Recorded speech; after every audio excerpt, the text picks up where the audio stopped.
பொதுமக்கள் கவனத்திற்கு தமிழக அரசு, தமிழக மக்கள் நல்வாழ்வு மற்றும் குடும்ப நல சுகாதாரத்துறையும் சென்னை வானிலை மையமும் சேர்ந்து ஒரு அறிக்கையை வெளியிட்டு இருக்கிறாங்க. தமிழகத்தில் வெப்பநிலை, வெயில் தாக்கம் அதிகமாக இருப்பதால் பொதுமக்கள் தேவையின்றி வெளிவருவதை தவிர்க்க வேண்டும் என்று தமிழ்நாடு அரசு, தமிழ்நாடு மக்கள் நல்வாழ்வு மற்றும் குடும்ப நல சுகாதாரத்துறை இந்த அறிக்கையை வெளியிட்டு இருக்கிறாங்க. பொதுமக்கள் அப்படி வெளியே செல்ல வேண்டும் என்றால் காலணிகளை அணிந்து செல்ல வேண்டும், கொடை எடுத்து செல்ல வேண்டும், தண்ணீர் பாட்டில் எடுத்து செல்ல வேண்டும். வெப்பநிலை, வெயில் தாக்கத்துக்கு மோர், இளநீர், தர்பூசி பழம், பழ ஜூஸுகள்லாம் கொஞ்சம் டைம்ல சாப்பிடணும்.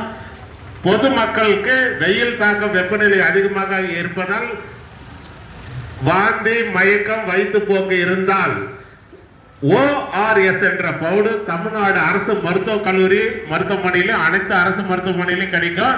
அந்த ORS என்ற பவுடரை சுத்தமான 1 லிட்டர் தண்ணியிலே அதை கலக்கி குடித்து வந்தால் அந்த வாந்தி, மயக்கம், வயிற்றுப்போக்கு நின்றுவிடும். பொதுமக்கள் கவனத்திற்கு, உங்கள் குடும்பத்தில் உள்ளவர்களுக்கு தொடர்ந்து தலைவலி, சளி, இருமல், காய்ச்சல், வயிற்று வலி, வயிற்றுப்போக்கு இருந்தால் தாங்களாக மருந்து கடைக்கு சென்று மருந்து, மாத்திரை, சிறப்பு வாங்கி பயன்படுத்தக்கூடாது. அது தவறு. தலைவலி, சளி, இருமல், காய்ச்சல், வயிற்று வலி, வயிற்றுப்போக்கு இருப்பவர்கள் உடனே அரசு பொது மருத்துவமனைக்கு சென்று பொது பிரிவு மருத்துவர்களின் ஆலோசனை பெற்று மருத்துவர்கள் உங்கள் உடல்நிலை பரிசோதனை செய்து உங்கள் உடல்நிலைக்கேற்ப என்ன மருந்து, மாத்திரை, சிறப்பு மருத்துவர்கள் எழுதி கொடுக்கிறாங்களோ அதைத்தான் பொதுமக்கள் பயன்படுத்த வேண்டும் என்று தமிழ்நாடு அரசு அறிவித்துள்ளது. துறை வாரியாக மருத்துவர்களை, செவிலியர்களை பொதுமக்கள் சந்திக்கும் போது அந்தந்த துறையினுடைய மருத்துவர்கள், செவிலியர்கள் என்ன சொல்றாங்க அதை பொதுமக்கள் கவனத்தோட கேட்க வேண்டும். அதன்படி பொதுமக்கள் நடந்து கொள்ள வேண்டும்.